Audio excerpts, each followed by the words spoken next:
All right, here we go. This is the System Failure Podcast, and we're doing this over a Google Meeting because we do have a special guest today, and we're going to be doing some talking over each other because of the logistics. But, Nate, why don't you set the stage here a bit?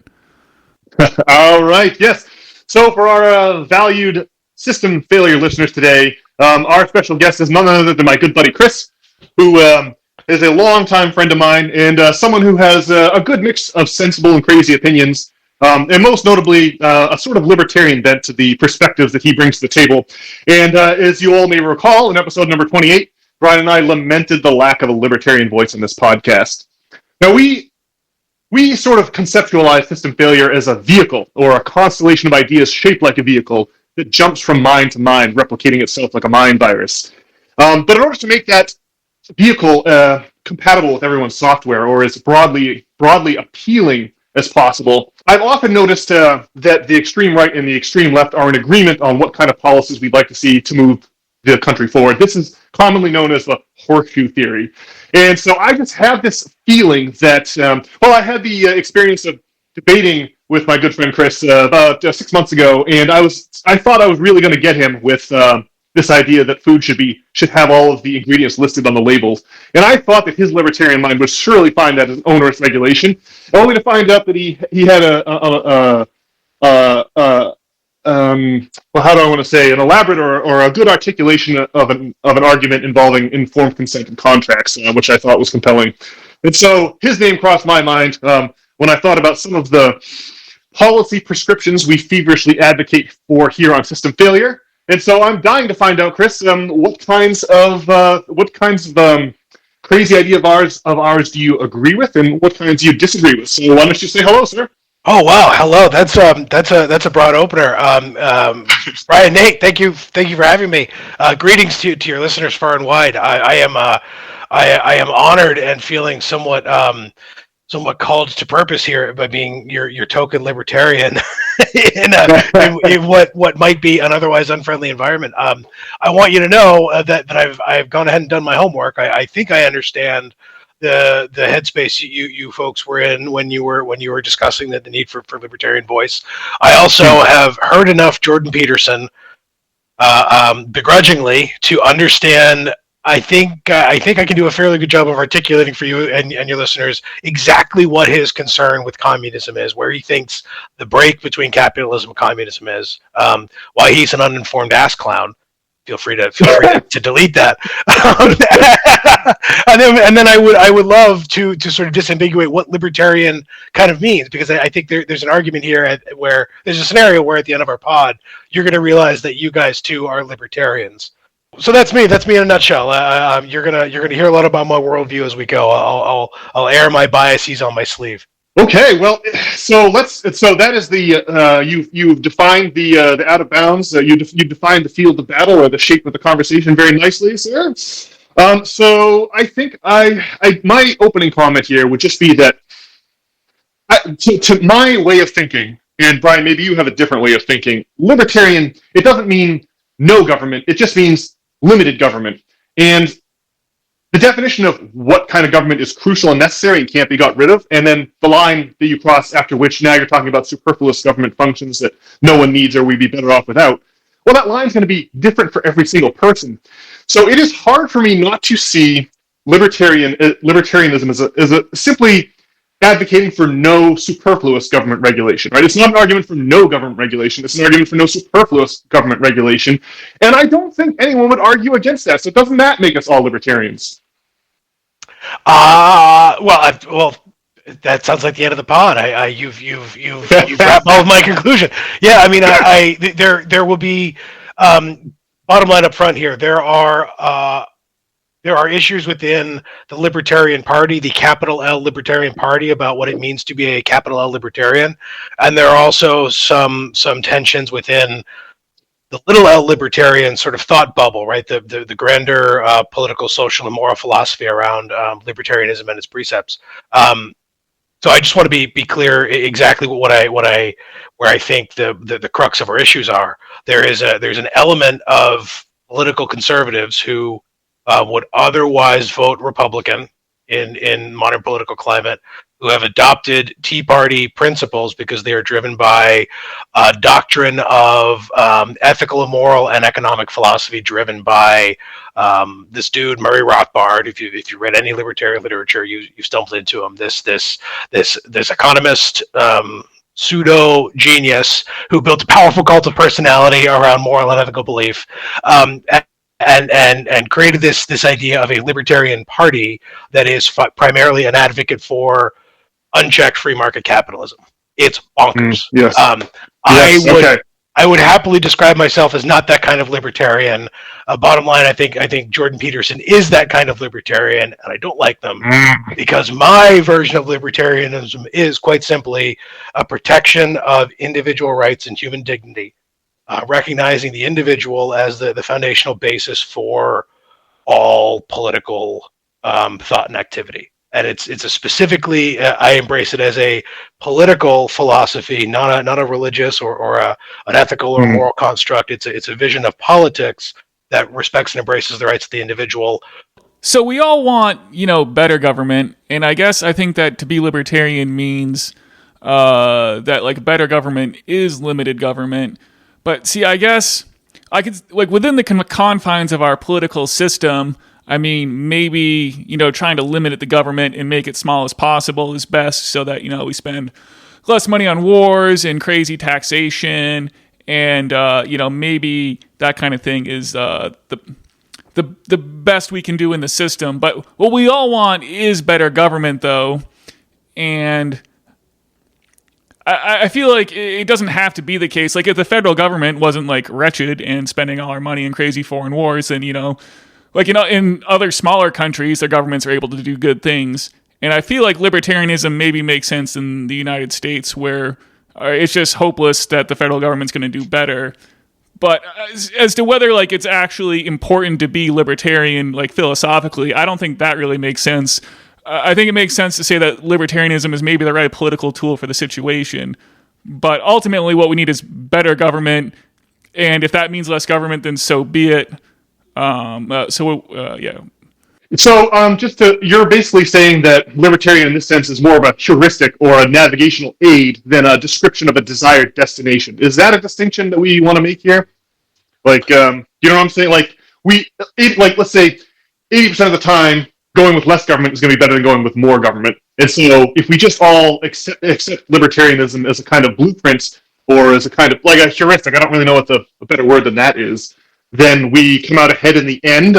I think you are right in line with that, and I think if you read one of the major libertarian think tanks is an organization called the Cato Institute, CATO Institute. Please, by all means, Google it. Makes for good toilet reading. One of the things that they talk about is that libertarianism is fundamentally a methodology. It's a political methodology that we all adopt so that people of diverse beliefs and backgrounds and interests can peacefully cohabitate. It is social contract theory by another name. It's really directly, I think, an evolution of that sort of 1700s John Lockean social contract theory. And I think that's why you see it so rooted deeply in American patriotism, because there are so many people in the United States who believe in a narrative that they can trace a historical and a cultural legacy right back to those same social contract thinkers. This is the Gadsden flag DNA. Yeah. This is the Gadsden flag theory, and it really grinds my gears that I had to take down that tire cover. I had a sweet battered old Gadsden flag tire cover on my Jeep, and I had to take it down because it started to mean something else to people, and that makes me sad. Let me stop. I wanted a couple of different tracks there. Okay, so to me, I don't think I really identify as a socialist or communist in particular. But I do think that class awareness is not a bad thing. And when you say socialism to people, a lot of people have a visceral reaction that's negative. And I just don't I feel like the 99% movement back in 2012 was a good thing, and it kind of got derailed by this cultural Marxism. And we talk about it a lot, how cultural Marxism is this canard for class awareness. And so colloquially, being a socialist is not being afraid of this idea of class awareness. And so I don't really have a problem if someone wants to call me a socialist, and I don't really have a problem if someone wants to call me a libertarian either. And so, you said by the end of the podcast, Chris, that we'd all identify as libertarian. And so under the terms that I've just described, I mean, can you identify as a socialist or no? Or do you think that class awareness is a problem? Class struggles. Oh boy, let me try to wrap my mouth around this. I buy the premise that both of you seem to hold in your other episodes, that class struggles are basically the underlying struggle for all of human conflict, which is an idea that I've heard Jordan Peterson comment as well. So I would not for a moment believe that I would hope that nobody takes away a comment that class struggles are unimportant or shouldn't be addressed by any particular philosophy. Is that where you're going, Brian? I feel like Jordan Peterson would say that class awareness somehow is a problem. Yes. But I think, I mean, and just, go on about Russia at length. But, I mean, the problem is that class awareness was used as a canard there to suppress the people. And like any political idea can be used as a canard. And so obviously that's a problem. But class awareness, I don't think it has to be a canard. And they're trying to, they're trying to get rid of the 99% idea. I think it seems like obvious. And we've talked about it at length on the podcast. They are, if you want to believe a certain version of moral political theory, this is a previous wave of revolutionary governments, right? The sort of the capitalist empires of the 17 and 1800s. I'm starting to sound like you guys, coming into conflict with candidly more modern revolutions, right? The Soviet Revolution, later the Red Revolution. They're and I don't mean to say more modern or more contemporary as if they are more evolved or better, but this is, you should recognize, or I want to recognize myself, that I'm looking through the historical and traditional lens of an empire or a system of government that was created in 17 whatever, that is facing an ideological conflict with other systems of governments that have evolved much later than itself. So I think there's an interesting inherent tension. This isn't what Jordan Peterson would say, but there's an interesting tension, is that we are in some ways artifacts or products of a declining social structure. Well, my reaction to that, Chris, is that I think that's roughly correct, but I think it's also a little oversimplified. I think that we are a part of an ongoing revolution. I think America, let's just go back no further than the American Revolution, where the Gadsden flag acolytes often like to trace their lineage to. There was that revolution to throw off the crown and install a system of representative democracy, and but then shortly thereafter that, the French had a revolution of their own, and then that ended in Napoleon's rise to power. We all know the story of Mayor Rothschild getting word before everyone else about Napoleon's defeat at Waterloo, and spreading false rumors to the effect that Napoleon had won and the Duke of Wellington had suffered a defeat at Waterloo. The FTSE, the stock market in London, crashed, and he bought up all of that stock at a bargain basement price, and that really propelled the banking interests into the very pinnacle of the world order, of the political order that we live in, the international political order. But here in America, the revolution kept going. I mean, we all know the story of Aaron Burr and Alexander Hamilton, the first bank in the United States, which was around for a few years, and then we got rid of it. And then there's the second bank of the United States, which the international banking houses tried to get off the ground in the 1820s with Andrew Jackson, Old Hickory, the first president from the frontier, from Tennessee. And we all know the story of Andrew Jackson. His dying words were, "At least I beat the bank," famously, because he got rid of he got rid of the proposed second central bank in the United States, and it wouldn't be until 1913 that we eventually got a central bank. But after Jackson was Lincoln, and when Lincoln needed to fund the Civil War, he dispatched his Secretary of State, a man named Baker, out to Europe, who was in contact with the Rothschild banks, and the Rothschild banks quoted the Lincoln administration a ridiculous 27% interest, or some insane amount of interest. I can't remember what the number was. And so Abe Lincoln decided to fund the Civil War by simply printing greenbacks himself. And that is to say, Lincoln recognized that there was actually, when the government borrows money to fund a war effort, there's actually two transactions. There's the printing of the money to buy the war material, and then there's the borrowing of funds from rich people. And these are not the same funds. They're just two actions that are connected that the bankers would like us to keep connected in our minds, but which Lincoln severed that link and simply funded the Civil War with greenbacks. Next up, of course, is Theodore Roosevelt and the trust busting of the 1890s. And that guy straight on took on the most powerful entity in the world, possibly, in Standard Oil, or at least the most powerful industrial corporation in Standard Oil, and shattered it into a bunch of pieces. And then our revolution, like that old Hunter Thompson quote about the revolution reaching a high watermark and then receding, seemed to be the New Deal, as far as I can tell. And I would love, Chris, to get your view on the New Deal when I finish this lengthy spiel. Well, I don't think you can understand the New Deal or the business plot of 1938, in which a consortium of U.S. businessmen conspired to overthrow FDR and replace him with a fascist dictatorship.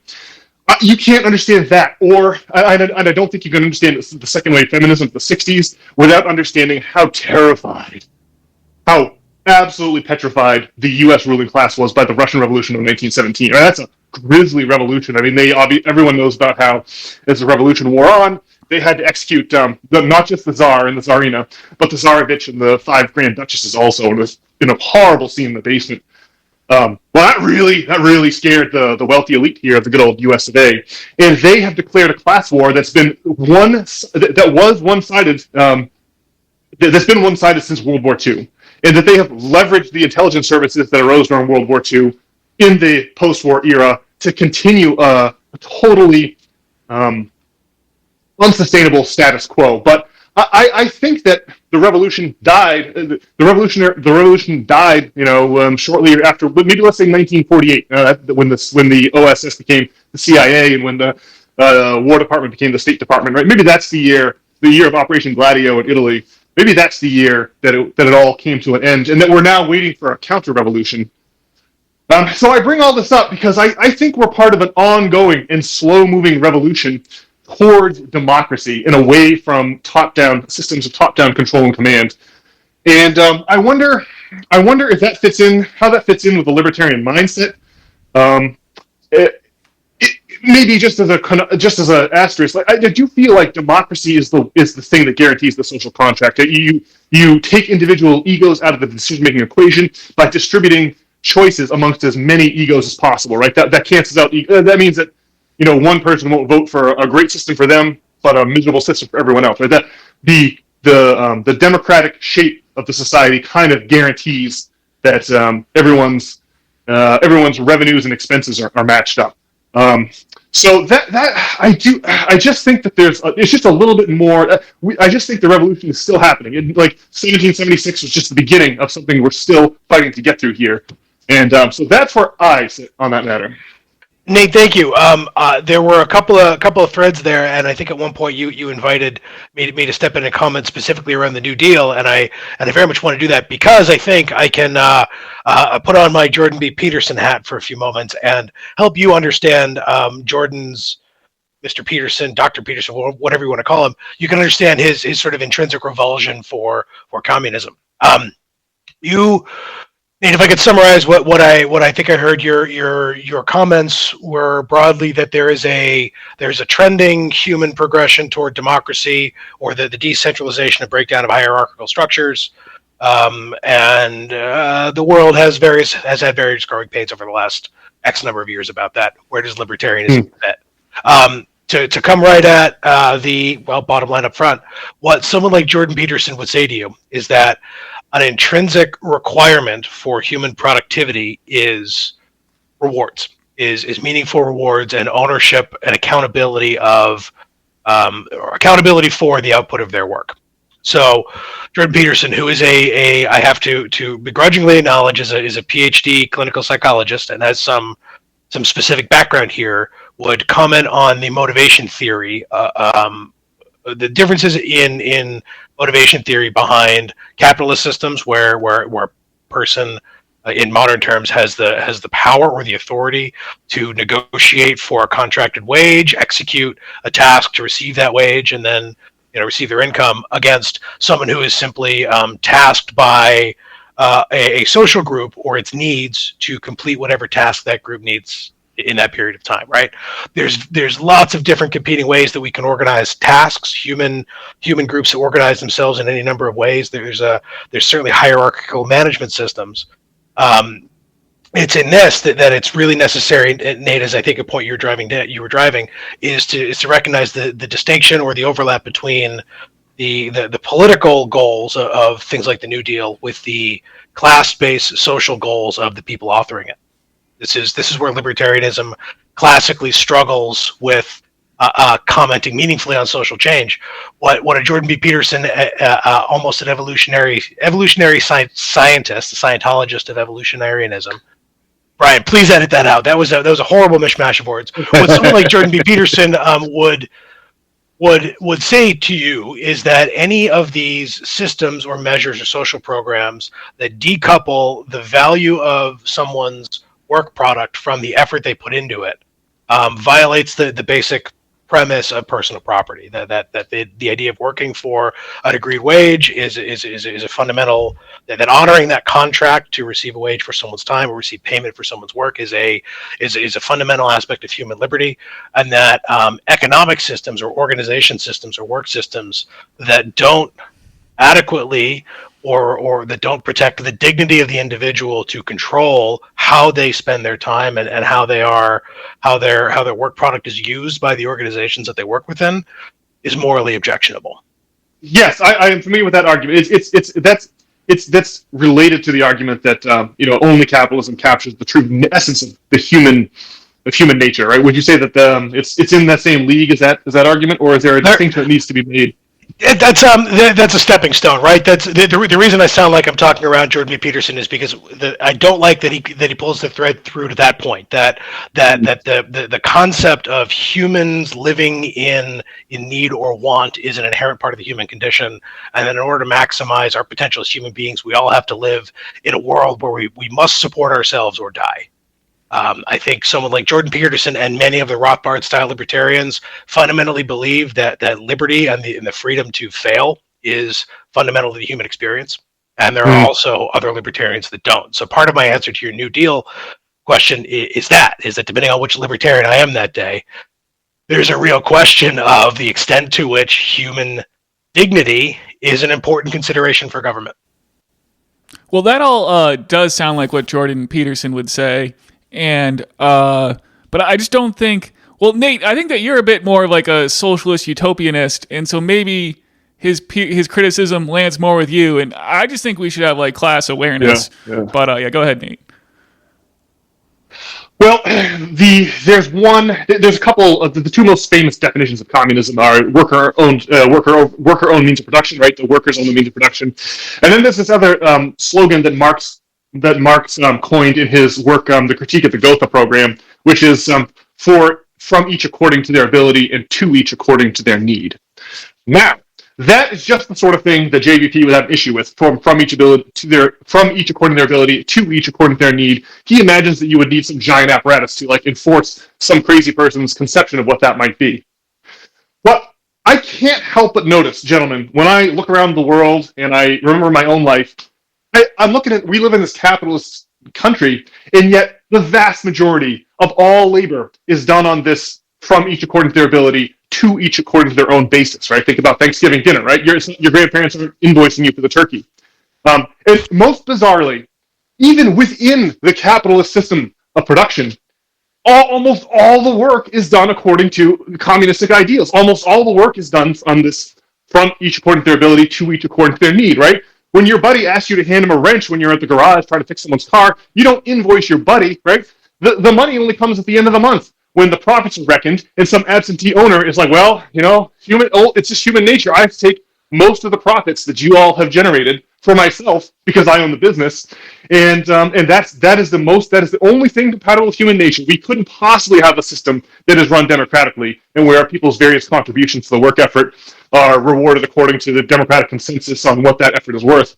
It just seems like almost we all like communism is a reflection of this ideal, as you alluded to, Brian, this idealist or utopian way of doing things. And I just can't help but notice that Yes, it's a reflection of the best versions of ourselves, the best of humanity.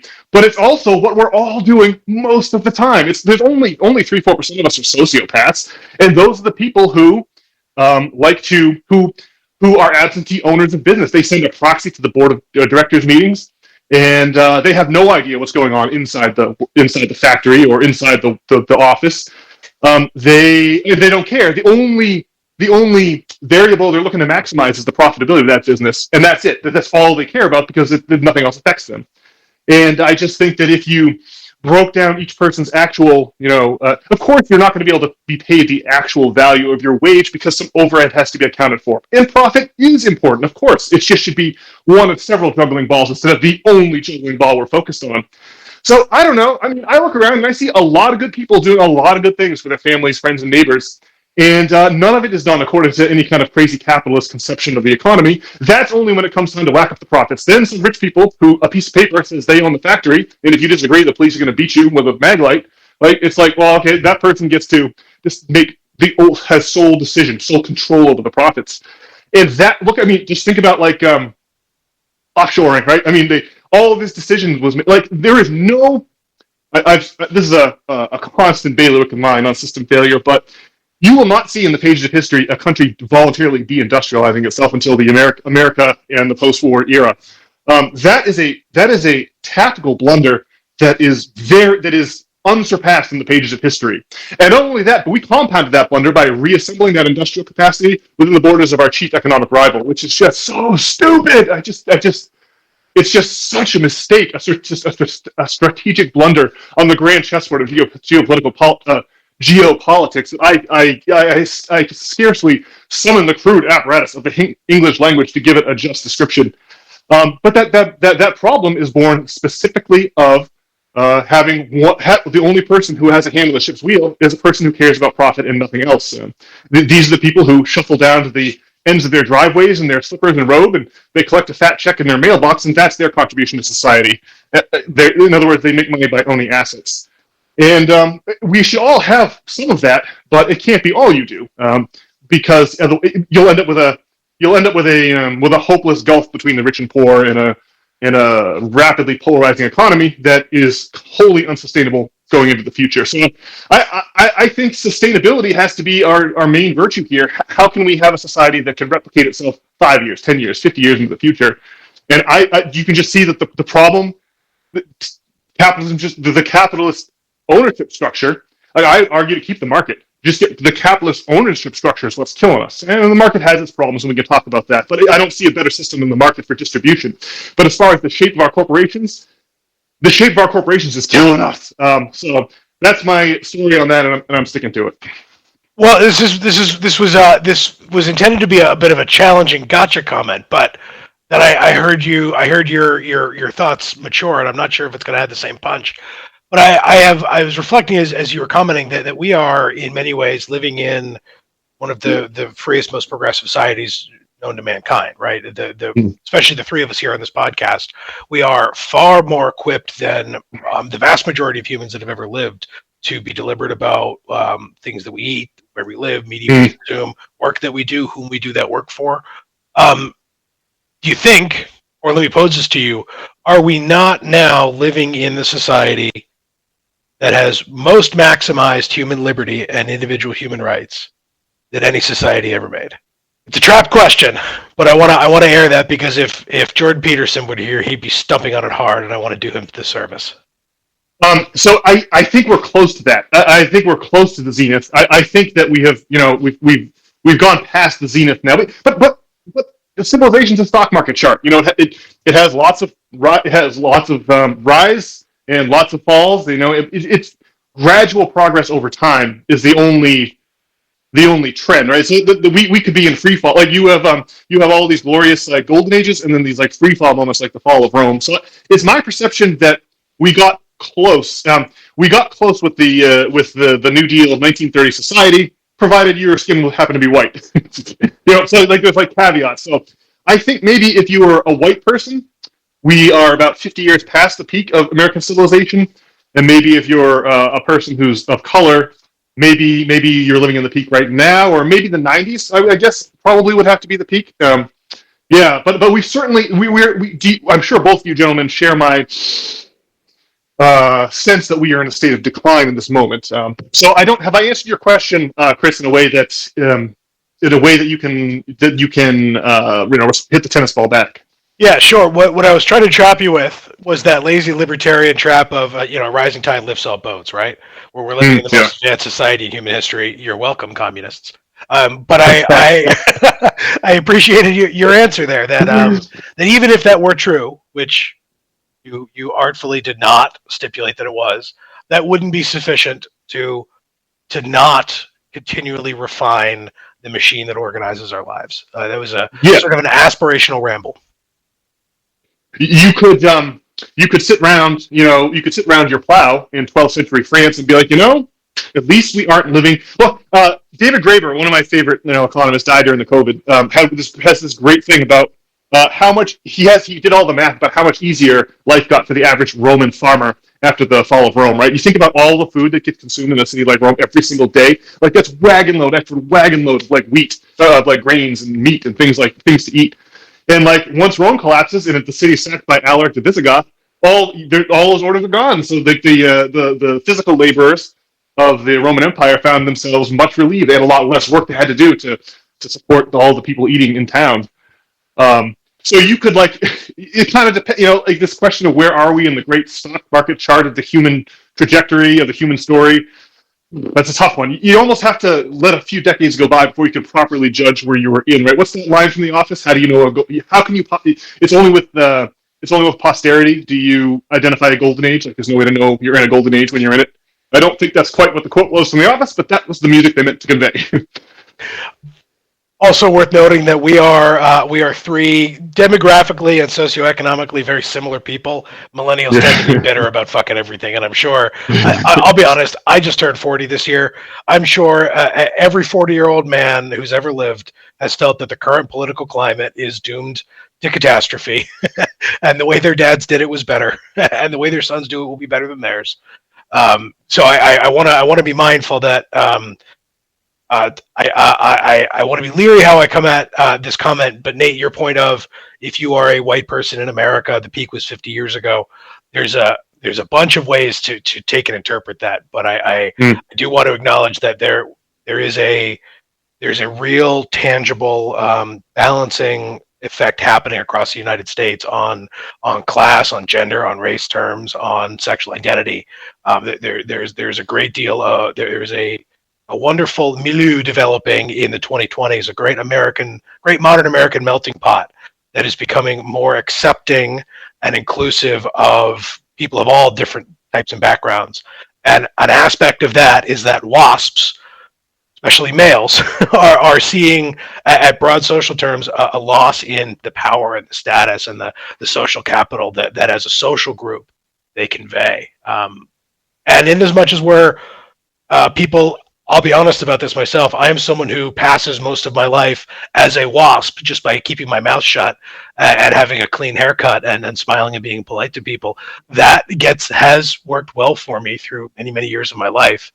The world and the nation we live in is changing. Our individual relationship with race, with faith matters, and with our political organizations is becoming much less of a pass through situations, right? Our inherent inclusion in a powerful social class, and I want to be clear here. I want to be very self-conscious about this. My inclusion in this declining social class is quite obvious. Well, I see. I'm skeptical about these claims to some extent because it seems like the amount of anxiety and depression and homelessness and deaths of despair are increasing. I mean, I guess the Rodney King riots happened back in the 90s. I mean, I'm inclined to. We are white people, as you mentioned. Sorry if that was too personal. I apologize. I was the one who wanted to set boundaries. My culpa. We're all whiter than a loaf of Wonder Bread. I think it can be admitted plainly. Well, the incidence of home ownership though is going down, and people are addicted to social media, and people's job prospects seem to be worse. What you do see though is pride flags, and I suppose that's good. I don't know. It seems like all the naysaying about how society's doing is worthwhile. I mean, well, as I've said before, I mean, we had 9/11, and then it took like 18 years for like COVID to happen. And I predict that'll be less than 18 years until the next assault by the reptilian overlords on the people happens. And so I don't know. I guess race relations are improving. Well, I just think that you glossed over the defining event of our lives, which I don't think was 9. I mean, 9/11 was huge, at least from a geopolitical standpoint. But you glossed over the 2008 financial crisis, and that I think that is see. We get the point when you Chris, you made the point that we all 40-year-olds in all times and places agree about the doomed nature of the political system in which they live, which is a fair point. But we get to point back to 2008 as the I think that the history books will identify 2008 as the end of the American Empire. I think that we're just living in a synthetic economy since that date, and that and we are. What we essentially did in 2008 was deal with a private debt crisis by hooking those people's private debt up to our debt-based currency, and thereby setting a date with destiny vis-a-vis a sovereign debt crisis that's still lies ahead of us down the road somewhere. So I think that's what we're waiting for, and I think since 2008 we've been existing in this crazy twilight where everyone knows that something's horribly wrong, but no one can quite put their finger on it. I think that I've read testimony, and I don't know how true all of this is, but I've read testimony about the Occupy Wall Street movements in which, well, first of all, everyone knows I don't think it's controversial. If anyone thinks this is controversial, either you, Chris, or you, Brian, think so, stop me. Oh, boy. But there were many, the presence of agent provocateurs in the Occupy Wall Street encampments, I think, is beyond dispute at this point. I believe even the feds admit that they had infiltrated the Occupy Wall Street movement. So hopefully that doesn't bring anyone out of their chair, in an air-clawing protest. But I also read stories that the democratic or egalitarian decision-making apparatus that the Occupy Wall Street protests employed eventually got this intersectional sort of... so people were not allowed to speak if they were white or not allowed to speak if they were male, and the functionality of the Occupy Wall Street movement was utterly destroyed by an injection of woke politics that I think is very intentional. I think we had a big gay rights moment in the late 2000s and early 2010s that was a long overdue.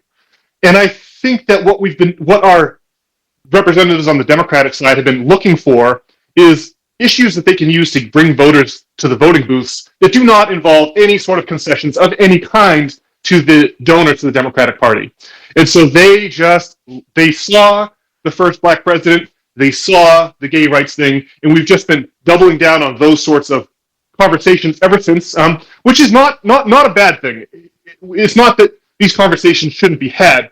It's just that it's preventing us from solving our problems in order of biggest to smallest. And when I think of our biggest problems facing us, that ticking time bomb of a sovereign debt crisis that's looming really seems to be priority number one for me, versus hashing out everyone's specific intersectional identity and comparing them and stacking them up against each other. That seems like I think that's a convenient cul-de-sac for us all to get lost in. I think that donors to the Democratic parties love it when we argue about that and our status as white men, instead of the horribly corrupt banking system with which we're confronted. So that's well. What do you have to say to that, Chris? As a small anecdote, and I want to be very cautious as I say this, I'm quite certain it's true. Barack Obama, I don't know how often he's commented on this, but I've heard him comment that he prefers to view himself not as a black man, but as a mixed race person. Specifically because his parents are of mixed races, and he's articulated in a couple of different settings that he views identifying himself as mixed race properly honors the heritage and inclusion of both people. So the reason I bring that out is not to sound silly and woke. It's because your comment there perfectly captured the issue that you're describing. We talk about Barack Obama as the first black president of the United States. There's a national narrative on all sides of the aisle describing him as a black man. When I think if you were to sit down and have a beer with him, he'd describe himself as a mixed race person. very delicate landmine topic for a bunch of 40-year-old white guys to be talking about on a podcast with some other tangential topics. Here is where this is the Jordan Peterson territory that I hate. It's one of the reasons I can't stand the guy, because many commentators in this area go into some very dark race relation topics, put it that way, and I won't go any further. But Nate, a very fascinating thing that I heard from you is the simple comment of describing Barack Obama as our first black president. Is a narrative that was constructed as propaganda to advance a political goal, and it is a great example of the failure of intersectionalist thinking. Being able to label Barack Obama and put him in a character of a black man running for president was a useful political goal, and it served to differentiate the Republicans from the Democrats. You can. There are many other better political theorists than I who could articulate exactly how that plays out. But it's impressing an identity-based narrative that really isn't there, and it's a huge concern that I have in government. It's one of the things that has kept me from considering myself a Democrat voter and a progressive, is because the modern Democratic Party is certainly just as able to point to its own to be totally blunt about it, to point at its own men in blackface. Black men. with a straight face tell you they're the party of progressive social values. It's kind of bonkers. I guess you'd have to say the peak, the election of Barack Obama, regardless of whether he's a mixed race or black president, probably was peak race relations. And I guess it seems like we've been on the decline.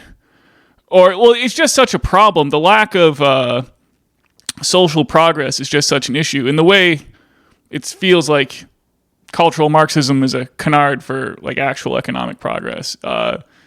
It feels like a setback. So here's a little bit of an overshare to bottom line up front. I think one of the most base perpetrators of the ongoing class crimes against humanity are modern churches. And it's one of the things that has deeply informed my own libertarian political ideology, because I, from the comfort of my armchair in New England, can trace the involvement and the political influence of especially the Christian and Catholic faiths and the various children of the Protestant Revolution. And I don't want to criticize them particularly. They happen to be very visible because of where I live. But I see one of the primary issues, or one of the primary challenges that we have when socially we're talking about this weird combination of politics and economics and morality and ethics, is the increasing balkanization of religion as an artifact, I think, of the social event that created our modern United States. This combination of a revolt against the crown and a revolt against the Church of England and religious hierarchy. The United States has seen a period of just rapid deconstruction of those hierarchical systems, and that is both true in government, right? Nate, I've heard you talk a little about the evolution of more democratic decision making, and about how democratic political choices democratic political mechanisms have evolved. I think, in a similar sense, that same evolution is happening, or has happened, in the United States with faith, specifically with the evangelical tent that the modern Republican Party and even any of the libertarians have attached themselves to for political purposes. And this is a long conversation, but the propensity for faith, and especially for the evangelical faith structures, to identify people who are easy to program, who are ready to volunteer, who are ready to give out, to contribute and donate, who are ready to bend their own moral worldview to that belief system, specifically for the purpose of grift or politics. I see that happening, and it's obvious, and it's happening alongside the development and the advancement of other faith systems. But I'm seeing very specifically the same energy that the same authoritarian power that is often expressed through political systems is also expressed through religious systems with the same ultimate goals of controlling individuals, either conduct or ethical choices, or the products of their labels, or in many cases simply their bodies to be able to create households and social structures that they find useful. Yeah, I mean, obviously the Christian right was part of the coalition supporting like George Bush in these wars in Iraq back in 2000. And, this was like peak, Sam Harris, Richard Dawkins, days. And, although, see, ironically, I mean, the way that Jordan Peterson talks about Christianity, I think is really interesting. But, I mean, it is kind of a far cry from the evangelical type thing, which is, a problem and a lot of nonsense that you speak of. I am happy to look back on the Middle Ages and credit the Catholic Church for maintaining libraries and scholars and maintaining pockets of critical empirical thought that could propagate more enlightened periods of human history. But like we talked about a moment ago, the past values or the past structures that those churches provided are clearly no longer in place. The time for that is rapidly ending. Well, yeah, I don't really want to be in the position of defending the Catholic Church because they just have so much to answer for.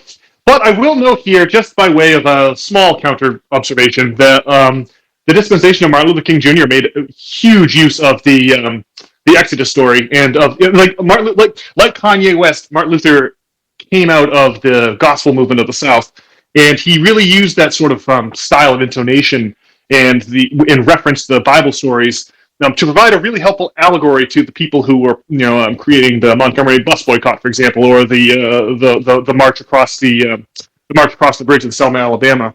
Like the Christian faith was extremely useful to Martin Luther King too. So it almost is like what you make of it. It's like people are you can use the Bible for good, or you can use it like it's like a tool, right? Or dare I suggest, it's like an AR-15, right? It's kind of more what you're doing with it versus the nature of the thing itself. So I don't know, but again, I don't want to be the one to defend the church. They've got a lot of blood on their hands. So Nate, you sound like you're the kind of person who would keep a musket and a Bible by his bedstand. That sounds like a good traditional, like that's some good Minuteman Yankee culture and heritage. Are there any more potent? Are there two more potent historical partners than the Bible and the musket, or the Kentucky long rifle? Maybe I'd want some kind of rifling in there, but something like that is very funny. I mean, it's, to capture what a Jordan B. Peterson libertarian thinker would say, to credit religion, because I've been so critical of it, is that those systems would serve to encode valuable social information, right? The idea of having a Bible in your bedside, for example, might reinforce the idea of taking some time to read and reflect at the end of your day before you go to sleep, right? And that creates some other very, very tangible social benefits that have been the reason why religions propagate. So I do want to call that out. I'm not militantly anti-theistic in that sense, but you get me. Yeah, it's not that the Bible is literally true, right? It's not that Barack Obama was literally our first black president, but these things are archetypically true. Or said another way, the Bible is like a master key that fits many, many, many locks. And it's been fitting locks for so long that it has emerged as the foundational document from the fall of Rome versus all other documents that could have survived that era. But yeah, I think that thinking in terms. So now we're really getting to the matter of Platonism, right? Like the idea that things that are that archetypical reality is more true than the day-to-day reality in which we find ourselves mired. I think that really cuts to the core of the human historical adventure. It's like the ideas of Platonism informed Christianity, right? Christianity, you take Plato's ideas, you mix in some Jewish anti-debt, you mix it all in a martini shaker and pour it out into Christianity, right? What you get is Christianity is a direct descendant of Platonic philosophy. And then in the Middle Ages, you find that the magicians, who are the Neoplatonists of the Middle Ages, were obsessed with magic and Platonism in all of its forms, and so much so that this was what was prized by the Medici of Florence when they translated all those Greek manuscripts that fell into their hands after the Turks conquered Constantinople and renamed it Istanbul in the mid-15th century. It's like and it's like I feel like Platonism is coming back today. In not just in terms of Jungian philosophy, in terms of Jordan B. Peterson in his promulgation of the same, but also in the psychedelic drug front. Albert Hoffman synthesized LSD in 1939, I want to say, and lived long enough to write Steve Jobs a letter about his use of LSD because Jobs had been so vocal about how much LSD had boosted him in his attempts to remake Apple into the international titanic conglomerate that it is today. I just feel everyone's talking like, oh, and then the other thing is that the UFOs, right, the lights in the sky are back. It's like the things are happening. It's almost as if like the more central authority decays and crumbles, the more crazy things people start to believe. It happens every time. I mean, the Romans were a thoroughgoing, modern, sober civilization. They had a steam engine. They had democracy and atomism, like the word atom, in the materialist sense, in the scientific sense, comes to us from the Romans. The Christian religion started as a backward superstition among the house help in Rome, right? People whispering that a man resurrected who works miracles. That would have been completely outlandish to the Roman mind. I always think of Terence McKenna's quote about that. The Roman slave master listened to his house help talk about this man Jesus. He must have been like, why don't they get with the program and study a little Greek philosophy? But I digress. The point here is simply that archetypical reality, I think, is Plato's contention would have been that archetypical reality is the principal reality, and that the world we live in is analogous to your shadow on a sidewalk being a two-dimensional slice of a higher three-dimensional reality. In fact, shadows are the exact analogy Plato used in his analogy of the cave. So, I think that that's what religion really. It's about thinking archetypically, but it's just so often corrupted that, I mean, it's almost it's just like so many bad things have been done in the name of religion, and so many amazing things that I wouldn't even know where to begin keeping score on that front. What do you say to that, Chris? It is my considered opinion, and I know how arrogant that all sounds, but it turns out there's a lot of people in the world that are idiots.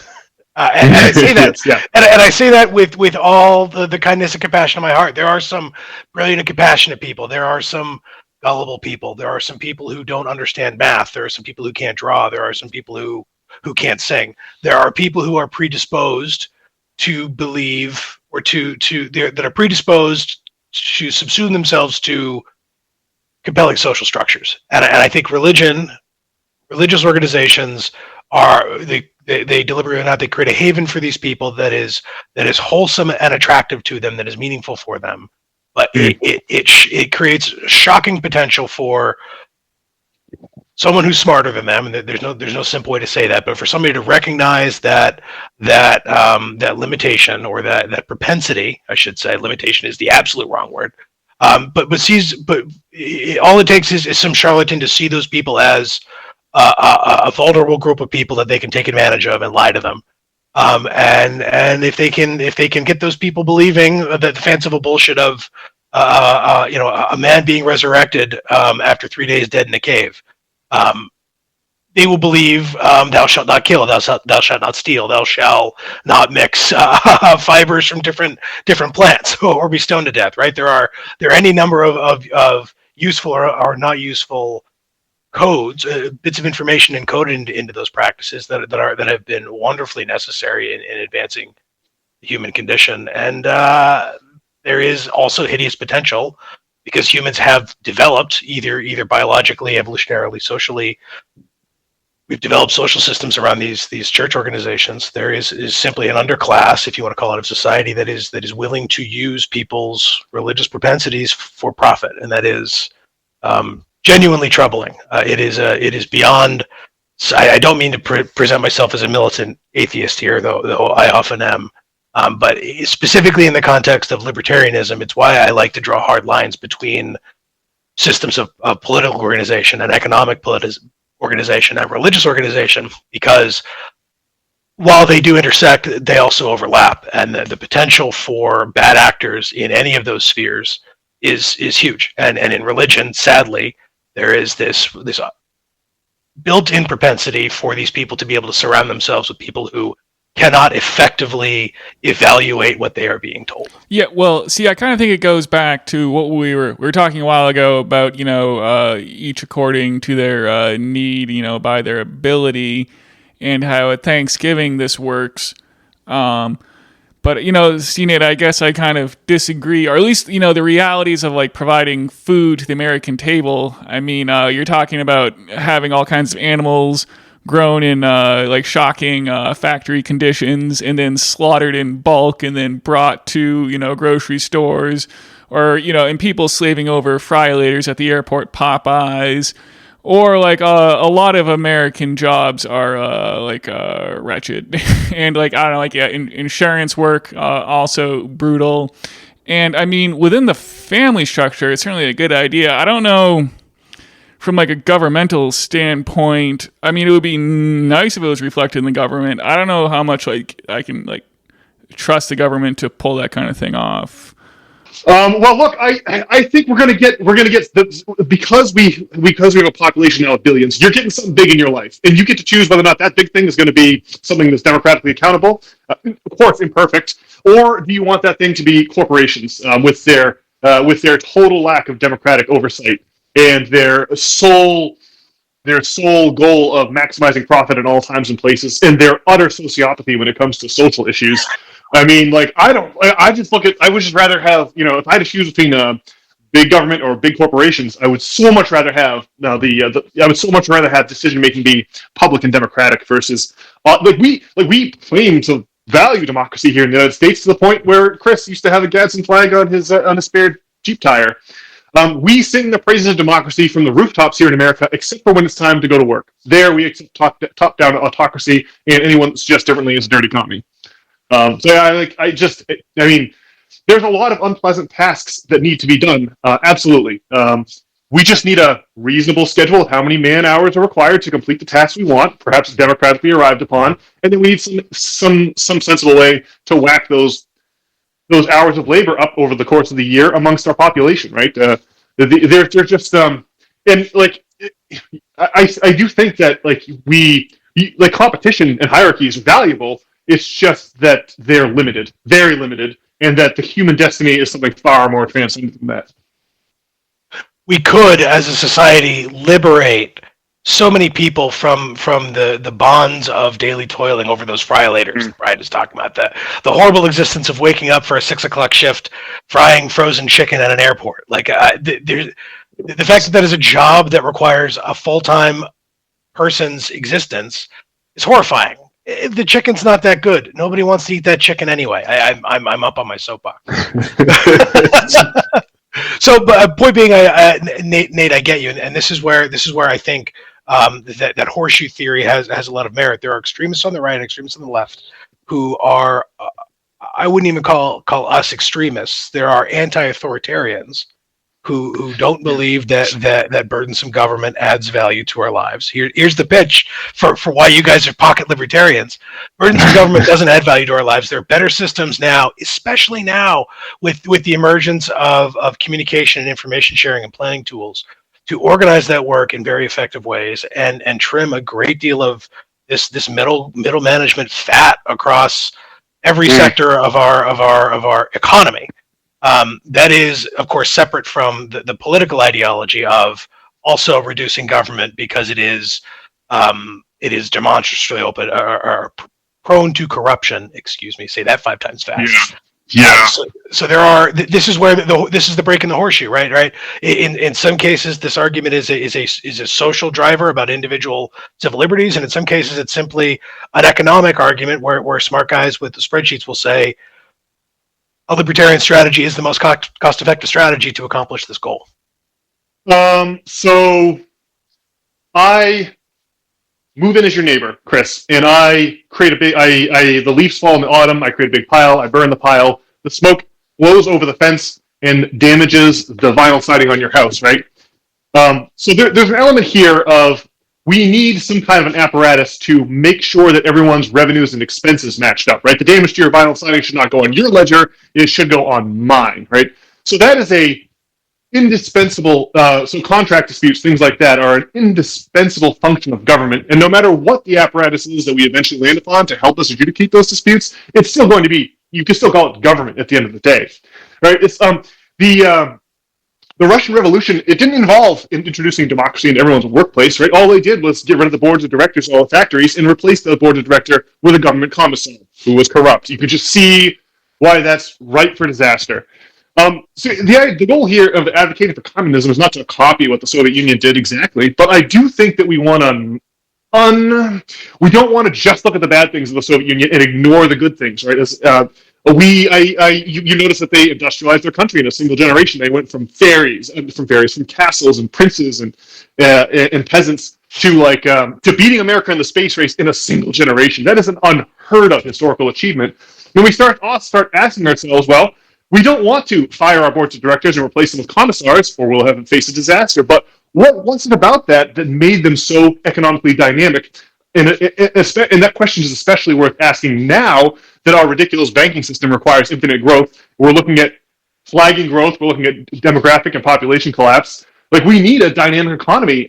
So I just think that there's lessons to be learned from the Soviet Union. We aren't living in the first capitalist society ever. There were many versions of capitalist societies that got off the ground and then crashed and burned and failed. And we're hundreds of years, we're 600 years into the capitalist experiment. I just want a fair hearing for communism and socialism. I just suspect that we are being told we can't look under the hood of that vehicle because what you find there is terrifying and scary. But I think we all know that what's actually going to be under the hood is extremely useful.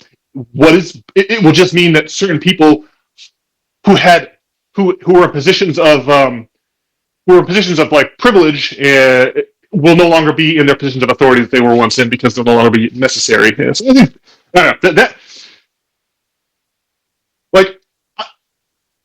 going back to the making sure everyone's revenues and expenses match up. I would think that would be well within the purview of a libertarian philosophy, and I'm sure you would agree with me. I think you'll confirm for me, right? That there needs to be some way of settling contract disputes, or some way for you to get your money back when I've burnt down your vinyl siding. For sure. Libertarians often talk about something called the non-aggression policy, which is simply put that I have no ethical or moral basis to use force to use force on somebody else to advance my own ends, or the inverse, right? To use force or to harm somebody else by my negligence or my inaction.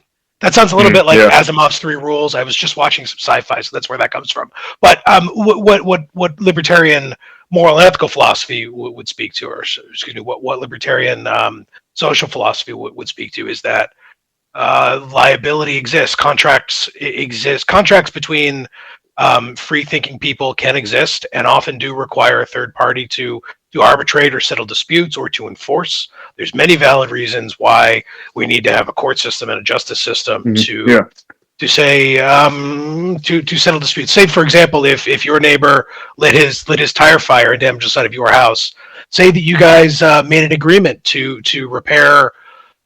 He would pay you some amount of money to repair damages on your home. If he failed to follow through on that, you should have reason to pursue him. Interesting counterexample. Last winter, I had a tree fall from my property, land on somebody else's property, and destroy one of their sheds and accessory structures. One of the interesting aspects of tree law in the United States, this is true in most states, the property owner of the land the tree falls is liable for damages. So in your specific case, if I lit a fire, if I did an act, if I created an environment or a circumstance that I could reasonably foresee as having a negative externality on somebody else, and I allow that to happen, I've aggressed. I've violated their individual rights to property. I've done it bad, and there must be a legal system or contract system in place to regulate that, to protect that. But there also needs to be an arbitrator for the counterexample to define exactly when those times are that somebody is not liable, right? If I have an asshole neighbor who wants to come over and claim that other damage in his yard is not my responsibility, in a truly anarchistic state that some libertarians advocate, The winner of that dispute is simply the guy with the bigger arms or more guns. Yes, yeah. You get where I'm going. Yeah. So the value of a criminal justice system and a contract system is should be obvious to anybody who likes having nice things and protecting their property. Well, in more to the, I mean, when you want to talk about I was anticipating you going that route because like non-aggression, like the idea of having you can have someone, a impartial third party litigate your contracts and settle disputes is a way to avoid like a hand-to-hand combat, as you just said, is a way, right?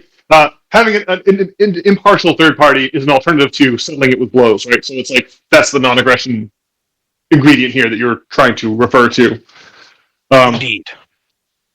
But so this idea of making sure that everyone's debits and credits match up, or everyone's expenses and revenues match up to what they've actually done, really brings me to the inflection point in the Great Revolution that I alluded to earlier. You could even go back to the Medici, getting rid of the willing to go toe to toe with the Vatican in the 15th century.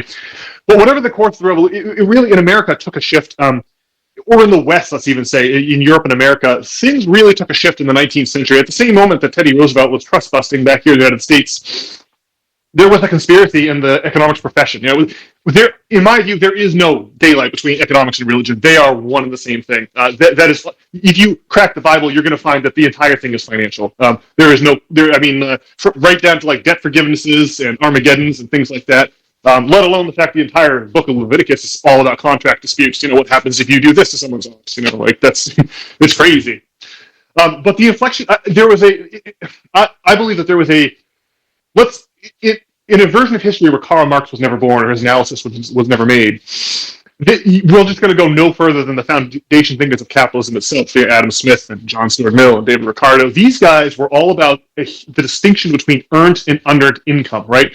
The destruction of the legacy of feudal economic system was all about the distinction between earned and unearned income.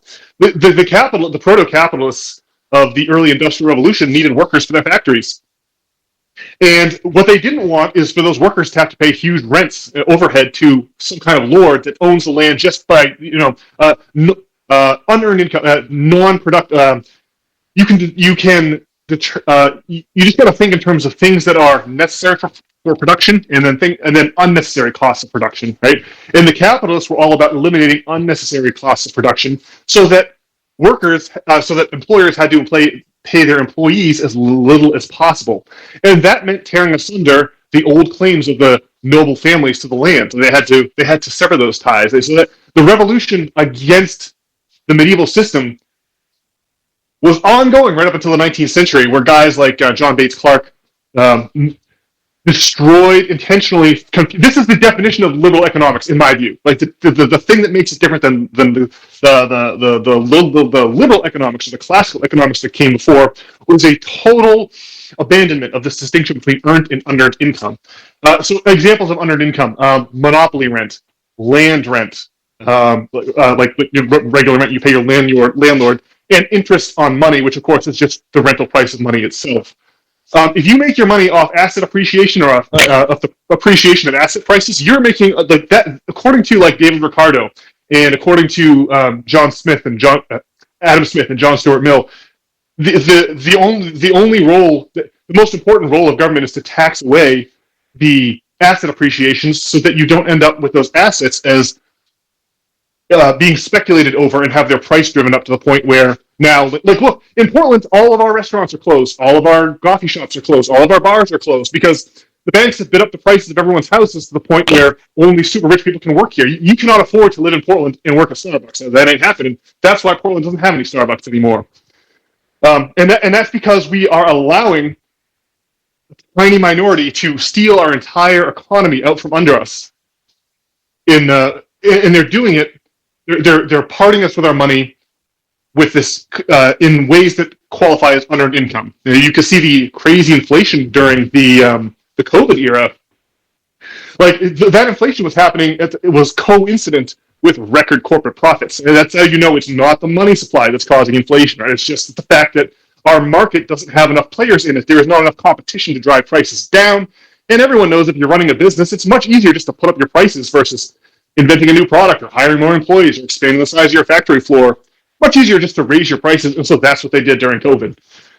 And so I think that it may, even if we can't get communism, even if we can't convince you, Chris, of the manifold glories of communism in this one podcast, I think that at least making a distinction between earned and unearned income is critical so that you don't have people getting a free lunch, like when I light a leaf fire and I screw up your vinyl siding. I shouldn't get a free lunch there.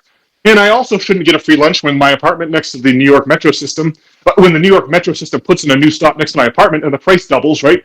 I shouldn't be collecting money there either. Right? You really should be all about. You need to be able to save money and have it appreciate somewhat, but for your old age. But we have a big problem with earned versus unearned income, and I think that's the specific nature of the counter revolution that we need to now counter the counter revolution.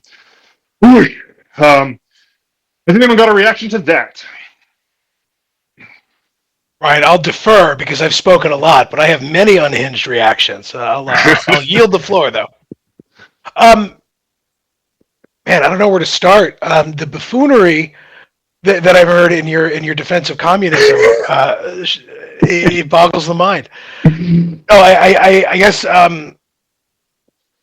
a point that I might say, and this is where I will differ from most of your Jordan Peterson libertarian types, is I really do not care about the organization of labor and time. The voluntaryism, the voluntary nature of employment agreements seems more important to me than the specific nature of those agreements. So, Nate, I loved your comment there about renting money. That there's this value sucking class that is earning money by loaning money to people and letting people rent their money, allowing their money to earn more money. It sounds self-repeating, but I think by extension that's not. It's not a deeply exotic thing for human social structures. People have rented land or tools or paid each other in barter or in kind transactions. You've ever seen a rural community raise a barn? You know, everybody comes together for a day. They all contribute their labor to raising a barn. That barn comes up, and then everybody goes right back to their for-profit farms. Farming their corn or their beets or whatever. So I suppose I'm very unhinged here, and I've lost my own thread. I fear. The point being, I think that a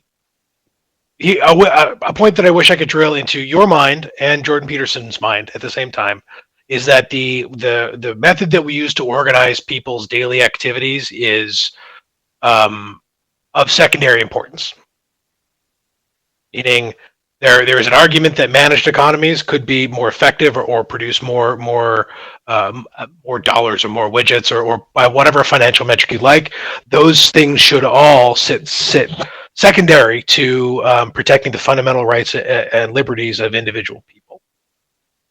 Okay, yeah, I do. I hear that argument all the like. People say, well, if you don't like your job, you always have the right to quit your job and go work for someone else, right? This was the great innovation of the aftermath of the Black Death. Right? All the peasants, like half the peasants died, and then the half that were remaining realized that they could secure a raise for themselves by playing one feudal lord off against the other in a bidding war for their labor, and that caused a lot of consternation. In England, they tried to pass legislation to freeze labor prices in place. But it was too late. The horse was out of the barn. People were like, instead of swearing fealty to this one lord, I can rent my labor to the highest bidder instead, which is great. Much better than slavery, much better than being a peasant. But there's one huge limitation that I did not hear you, Chris, mention in your when you brought up the voluntary nature of labor contracts, and that's that there is not. It's not as if the jobs are unrelated, right? It's not as if like if you run a business and you pay your receptionist $50K, if someone opens up a similar business across the street and pays their receptionist $100K, you're going to lose your employee, right? In other words, every single job in the United States is connected by something called prevailing conditions in the labor market, and therefore it becomes extremely lucrative for those who own the means of production. They trade it, they trade it on a market as if it's a commodity, right? All the businesses. it becomes extremely profitable for those people to damage conditions in the labor market, to increase desperation among the supply of workers, so that you can pay, so they'll be desperate enough to accept lower wages. Now, Chris, I don't know if you subscribe to the brand of libertarianism that's like Austrian economics, and we want to save money, gold standard types. I don't know how you feel about that crew. I don't know if you count yourself among them. There's not. In fact, I'd love it if you'd illuminate us as to that fact as soon as I ask the question here. But those folks are always talking about marginal utility. Now, they say there is no scam. Like, the employer is not scamming the employee, right? The employer is not reselling the employee's labor like a ticket scalper out in front of TD Garden might flip a Bruins ticket, right? No, because everything value is subjective. And so different things are valuable to different people. And then I say, fair enough. But there's a vast swath of salaries at which Jeff Bezos would still be willing to procure labor from the labor market. But the worse things are, the more desperate people are, the less of a premium he has to pay for his labor. Now, said another way, if all inputs for business are purchased nominally in this capitalist utopia of ours on a market, and labor is just another business input. Said yet another way, the amount that you, the employer, must pay your employee is completely untethered from the value of that labor, right? The value the employee provides to his employer has absolutely no bearing whatsoever on the salary that employee commands, right? What determines the salary is broad conditions in the labor market. Just like if you're going to buy lumber to build a house, right? You don't buy the lumber you don't get to pay the price for lumber that matches what the lumber is valued to you, the contractor or the constructor or the homeowner, right? You have to buy lumber at the price in prevailing conditions in the lumber market, and there is no getting around it. So I do think it's not quite as neat and packaged as that statement. Well, it's a voluntary contract. I mean, right, but that does not mean by any stretch that it's not an exploitative contract, and it does not mean by any stretch that there is an unearned income being collected by those with leverage of power, which in this example would be ownership over the business or specific means of production. So I think that I ought to invite you, Chris, to respond to some of that before I ask you about, before I ask you the final question of this podcast, which of course will be about a libertarian view on wide-scale debt forgiveness. But let you get a few words in edgewise first, if you please. This may surprise you. So in my day job, in my chosen form of wage slavery, I work broadly within the corporate human resources umbrella, and this has informed many of my opinions. Like any good American, I'm a product of my experiences. The fantasy of living in a world where everybody can engage with labor voluntarily is wonderful. So you said Austrian libertarians. I think Ayn Rand, and you have to, right? That she's the prototypical figurehead of the economist movement that was coming out of Austria. Free markets work. So here's me up on my soapbox. The issue with looking at modern labor contracts as purely voluntary is because they truly aren't. Two parties in labor contracts are not by any means on equal playing grounds. So both recognize that in each other, meaning if you ever have to go get a job in America, your employer is going to stick an employment contract in front of you that they write that lays out a number of terms and conditions that are all conditions of employment. And you'll have to sign that and agree to it to work there. And if you don't like those terms and conditions, you may, if you are articulate and you can advocate for yourself and you bring a skill of great value, you may be able to negotiate that, but by and large, you don't. Imagine doing the inverse. Imagine if you, as a worker, sat down at a job interview and laid down your standard employment contract that you insist each of your employers use. The idea sounds nonsensical because no, it doesn't. That happens in sports all the time. Anytime you have, yes. I'm sorry. Go ahead. I'm just saying that's just an example where the number of available laborers are so thin that suddenly the leverage has flipped in the other direction. Very rare, very few and far between. but that there's definitely examples, and those people make crazy amounts of money, right? They're notoriously well compensated. That's my only comment there. So to the point you're driving at, where in modern labor markets we've decoupled the value of someone's work from what they're being paid. This is prevailing market conditions, right? Anybody who has interviewed, hired, fired in any corporate capacity in the United States or across the world has seen this. Employers pay labor rates based largely on what's required in the local market. If they need a left-handed basket weaver in Elbonia, there is enough. The modern employment context is such that they can very quickly access data, real data reported by either government actors or other employers, and they can understand exactly how many of those basket weavers there are in that market. They know broadly where they live. They know broadly what their salary ranges are and what their other general employment expectations are. There is a massive power imbalance in the available information to engage employment relationships. Quite literally, if your employer is a large corporate organization, it is no doubt exchanging payroll data with other similar organizations, either at its scale or within its industry. This is just a sort of a common practice. These small little balkanized cabals within either industry sectors or local job markets will trade information, and in some cases there are employment laws or state labor laws that restrict how much they can exchange. For example, if I were fired because I went and groped somebody at work, my state would actually prohibit my employer from ever telling anybody about what I did, because I could sue them for damages. Other states aren't that way. My grand point being, there is not an expectation right now where employers and workers are engaging that contract on equal terms with equal access to information. They do not have by any means the same ability to advocate for themselves or the same alternatives. My sort of final point here is, if you've ever studied negotiation theory, there's a concept in negotiations called BATNA, your best alternative to a negotiated outcome. Now, I thought that was a ceremonial Klingon weapon. Oh man, you're a man after my own heart. Kapla.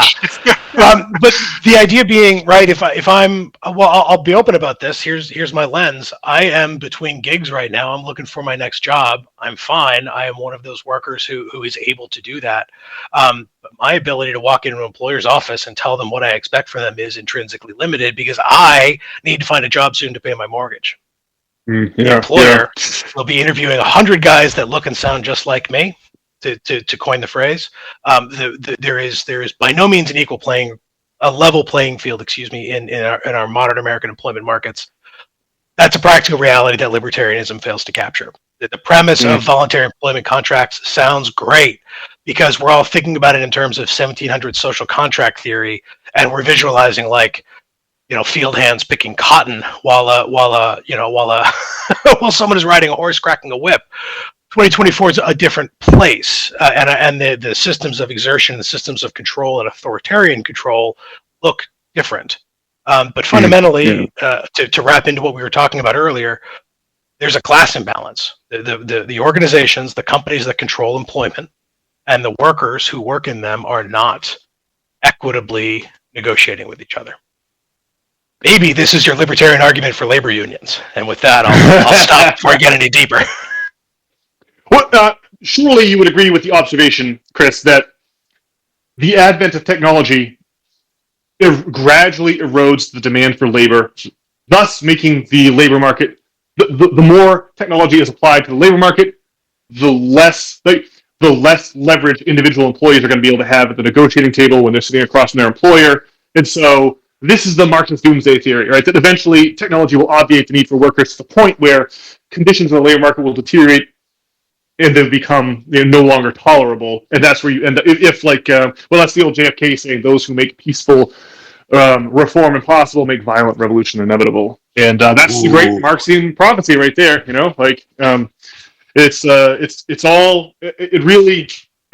really is interesting how the horseshoe theory fascinates me, because the status quo is so crazy that more and more people are being shoved out to the extreme ends of the horseshoe, and yet here we are. The gap's getting smaller and smaller and smaller at the top of the horseshoe. The gap in the horseshoe. So that's interesting. I did have one last topic that I'm dying to take your temperature on, and this I think would have to be This is going to be a big one. Like this is the ultimate libertarian challenge here, and the reason is that I'm now going to talk about.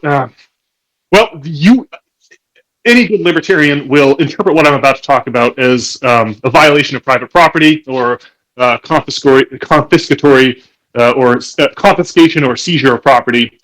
But I agree. I like the Austrian school. I like their analysis in a lot of ways. I don't agree about about sound money and the gold standard, but I like their arguments, and they have one outstanding argument, and that's against fractional reserve banking.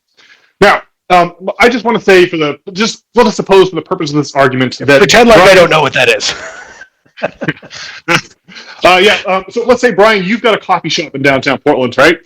And me and Chris show up to buy coffee from you, and let's say each of the coffees is $10. Okay, so Chris walks in, he puts down his debit card, you swipe it, you hand him the coffee, he leaves, right? I come in, I put down my credit card, right? And then you swipe it, you give me the coffee, and I leave.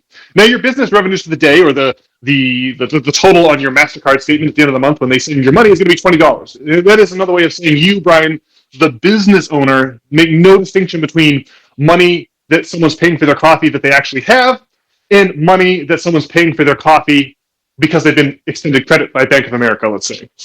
So in other words, you, the business, a dollar that's an actual transfer to you, and a dollar that's actually the creation of credit by a bank is no difference. You're going to have $20 coming in from MasterCard, less fees, under either scenario, right? Or in terms of double entry accounting, we might say that the moment I run my credit card, two transactions are booked, right? There's the creation. There's one transaction with two sides, a debit and a credit. One is an increase to my assets in the amount of $10. And then on the other side of the ledger, I have an increase in my liability of $10. So the bank has agreed to pay $10 on my behalf, thus creating money out of thin air, and now I have a liability to the bank, and that liability will exist. I could transfer it to other people. That liability will exist until someone pays it off with some dollars. In which case both the dollar and the debt will cease to exist, and you'll be zeroed out. Some 97% of all the dollars in circulation are created out of credit creation, right? The trick here is that if Chris and I have the same bank, and I have a credit card in that bank, Bank of America, and Chris has a debit card from that bank, they've taken Chris's $10 that's in his, out of his account and loaned it to me, but they didn't draw Chris's account down, right? Crucially, right? When the bank loans me Chris's money, they do not draw his account down. He still has access to his full balance and could spend it on will on his debit card, right? This is fractional reserve banking, right? This is the money is created. The credit is created out of thin air, and creation of credit is exactly the same as the creation of currency. Gentlemen, are you with me so far? Okay. I think what I got was American dollars are Bitcoin. Yeah. I mean, well, at least Bitcoin has an underlying code to it. At least it has artificial scarcity built in. Like I would say, the U.S. dollars are worse than Bitcoin. But the point I want to the thing to realize here is that the bank's going to charge me interest on my $10 purchase at Brian's coffee shop, and so that means that it's not that. So I have an unbalanced ledger now, to where I have $10 in cash, but let's say $11 in liability, right? Every time credit is created, it's not created for free. It's created with an interest payment attached. That is to say that there are literally more dollars of U.S. debt than dollars than real currency in everyone's bank account, right? The total number of dollars in existence is less than the total number of debts in existence, right? I hope this makes sense so far. The reason that I harp on this is because the old societies of the Middle East used to practice regular debt forgiveness. I think it's the 23rd chapter of Leviticus has this quote: "Every 50th year shall be a jubilee unto you, and you shall return every person unto their possession, and let freedom ring throughout the land." And the founding fathers stenciled the last bit of that quote on the Liberty Bell in Philadelphia. That's why it says, "Let freedom ring throughout the land." That's what it says on the bell. That's the Leviticus quote. It is talking directly about debt forgivenesses. The old kings of Sumer and Babylon and Assyria used to raise a ceremonial torch in the air to every time a new king would take the throne, or whenever the economic scoreboard got too like a 10 billion to nothing scoreboard, where just a tiny number of rich people and everything. That's the nature of debt, right? The thing is, like, early agricultural civilizations realized that it wasn't the interest that the moneylenders were after, it was foreclosure, right? The whole idea is you loan poor people money, and then you have a flood or a war or a famine, or a plague or something that makes it impossible for the farmer or the rancher to collect the money they need to pay off the debt, right? You're a farmer, you've borrowed seeds at the beginning of the year from the temple in the case of Sumeria, and then you've planted your seeds, and then a flood has wiped it out, making it completely impossible to repay the debt. And in those days, if you became a debtor, and you couldn't pay back your creditor, you would become the creditor's slave, and you have to work off the debt. So literally, like, your people's families and bodies were the way that you would work off the debt. And that was a problem for the kings of Mesopotamia. They didn't have anyone to perform the corvée labor, digging irrigation ditches, and they didn't have anyone to join the army and defend the realm. And so that's why they did the periodic debt forgivenesses, mostly to make sure that no one got rich enough to challenge the sons of the kings of Babylon for power. What I'm basically saying is that the kings were a big strong man that could keep the wealthy in check, to keep the oligarchy from forming. And the great advent of Greco-Roman society was that they got coins from Lydia in the 5th century BC and 6th century BC, but they never got the debt forgiveness. They never heard about the debt forgivenesses. And so the whole story of the fall of Rome, according to their greatest historians, the heavy hitters, Plutarch and Livy, they specifically point to compound interest and interest-bearing debt as the thing that brought down their society. Now, neoliberal economics has a different interpretation, but if you actually sit down and read Livy and Plutarch, you'll just find, like, undeniable quote after undeniable quote.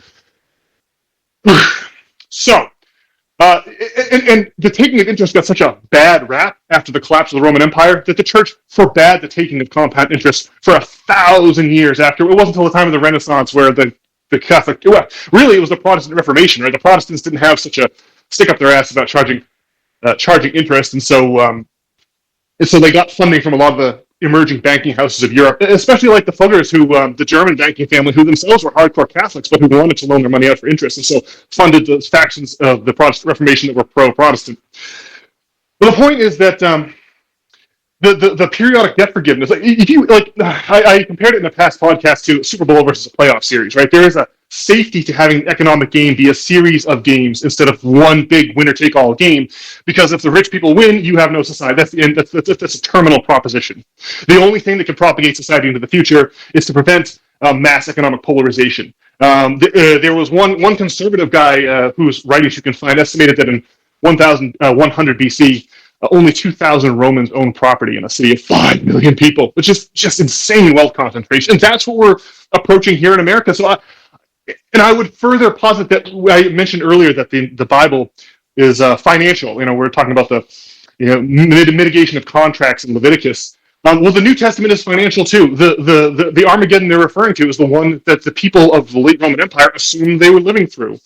The forgiveness is not a forgiveness from sin; it's a forgiveness from debt. And in fact, sin and debt are the same word in most Indo-European languages. If you bump into someone in Germany, you'll say "Entschuldigung," meaning faultness or my fault or something like that. That's also their word for debt, Schuld, like for financial debt. The New Testament, I think in John, the Lord's Prayer goes, "Forgive us our debts as we forgive those who are indebted against us." Some translations change that to sin, right? Meaning I masturbated on the internet, not I fell into debt and now I have no way out, right? So the forgiveness from sin or debt that Jesus is calling for comes from awareness of the Mesopotamian tradition that he got from his Jewish ancestors, and that's Jesus' specific prescription for the Romans. You are going to either forgive the debts and restore economic balance, or you're going to have an Armageddon or an apocalypse. It's going to be the end times. And so all this brings me to my question for you, Chris. If it is true, if it may be accepted that the fractional reserve lending system means that the debts that we have piled up to rich people are fundamentally unpayable, that is to say, they physically cannot be paid, that there are not enough dollars in existence to pay those debts, and that the only solution is to take out more debts and more debts, borrow money from the people who buy treasury bonds, borrow more and more and more money from rich people to keep money flowing in circulation around the economy to prevent total stagnation and collapse like we saw in the 3rd and 4th century in Rome. I think that what has to happen is a debt cancellation or debt forgiveness, and that we are slow to learn that lesson because there are so many moneyed interests that would like to not see that. But so much of the wealth of the wealthy is reckoned in future, like asset. The definition of asset is a future, current or future economic, probable current or future economic benefit. An asset is so often an accounts receivable, right? So often it's money pledged. If you like the bank looks at, Chris, your mortgage as a asset. To you it's a liability. It's a payment you have to make every month. To them, it's an asset. So I think we have to wipe out. Like, we have gotten to such a crazy place that we either wipe out the debts or we crumble and die and blink out as a civilization, like the Romans did. That's my considered contention. But how can I build a libertarian rationale for mass debt forgiveness, given that what you're doing is wiping assets off the balance sheets of rich people to keep the society going? I would love to get a libertarian reaction to that lengthy and exhausting rant.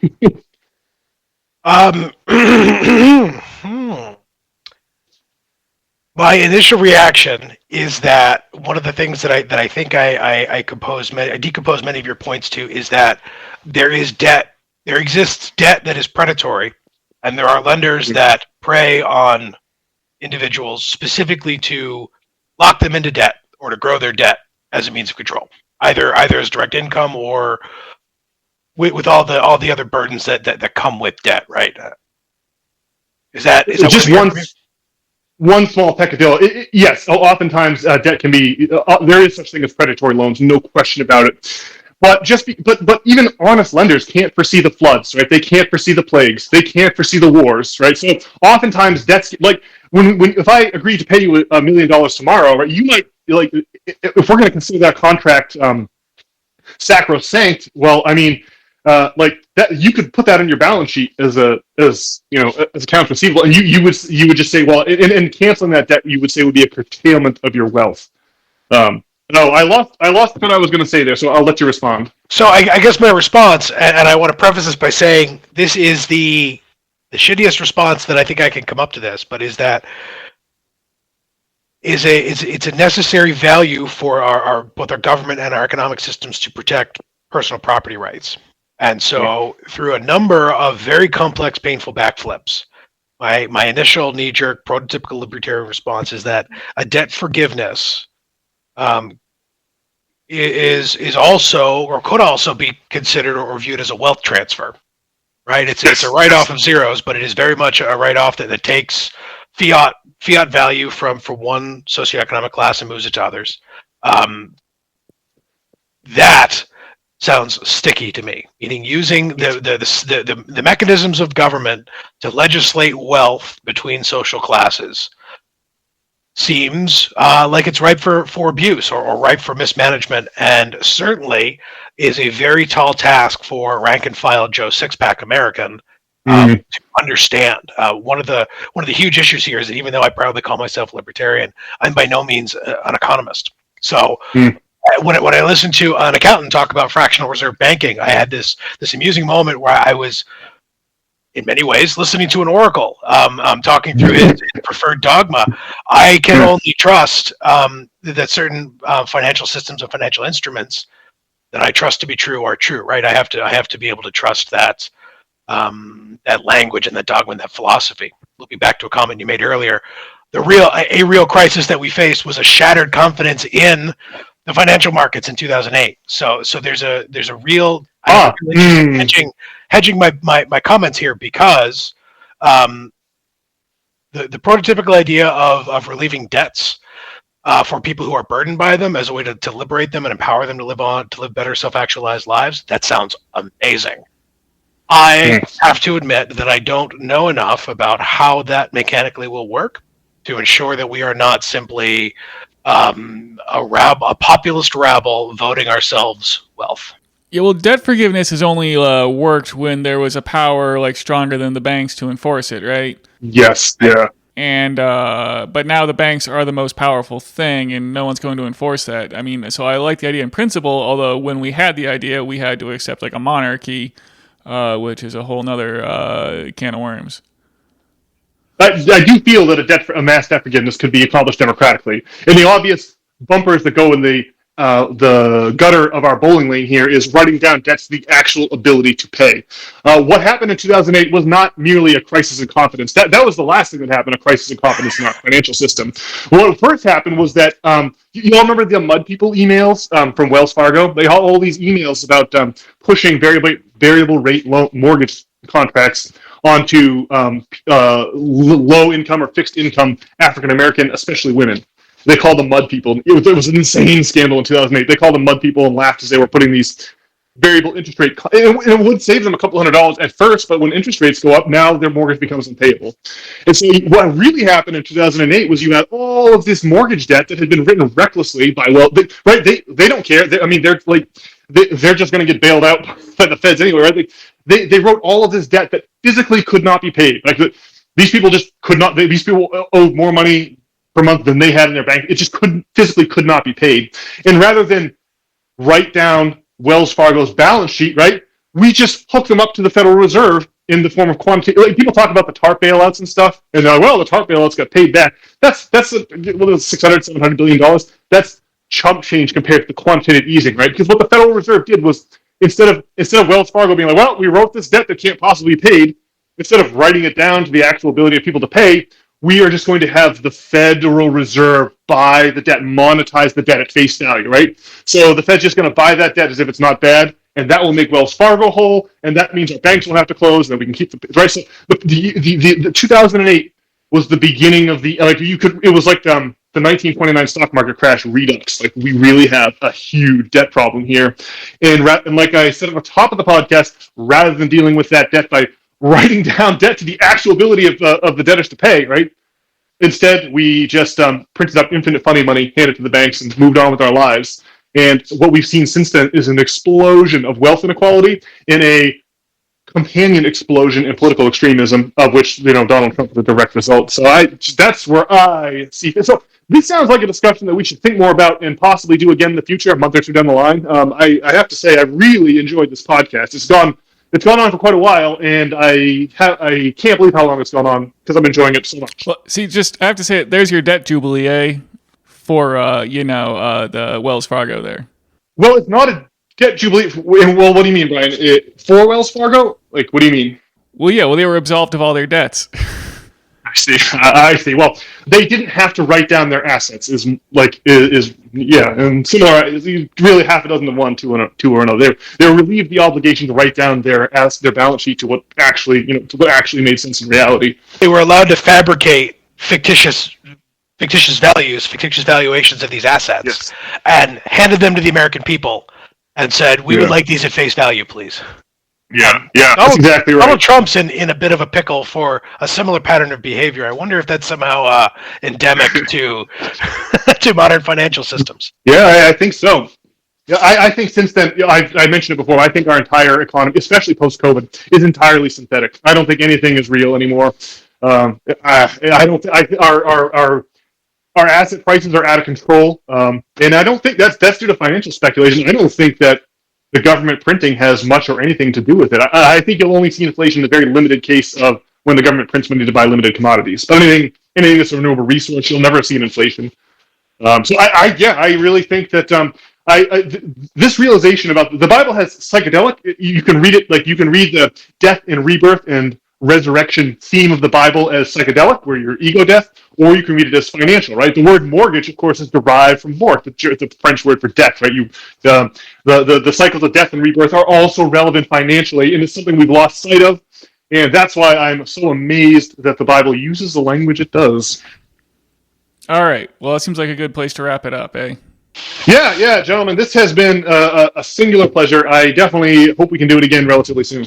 Likewise, guys. This is fun. I should have started our session here by announcing myself as a first time, long time. Thanks for having me. I have enjoyed listening to your ramblings. I've also enjoyed having the opportunities to hear you refine some of these points over the years. It's gratifying to see you bring these ideas to the world as fully formed thoughts and realities. So thank you. Thanks, guys, for doing this. This is great. I've really appreciated the time. If anyone sends you angry fan mail about libertarians and you need to pin one against the wall and hold them accountable, feel free to give me another call. All right, I'm going to hold you to that. I won't let you forget. All right. Well, Nate, where can our loyal listeners reach us? Yep. Now, this is the part of the show where I always encourage our wonderful listeners to send us an email and let us know about how you perceive our specific brand of crazy. You can do so by emailing us at knopp@substack.com, or that is KNOPP at substack.com. And if you want to read some exciting essays that will titillate the brain, written by yours truly, you can head over to knopp.substack.com and read some of those essays that are there. I'm pretty proud of them. I think you'll like them. And with that, we'll bid our dear listeners the fondest of adieus, and we'll see you and talk to you next week. Adios. Thanks, folks.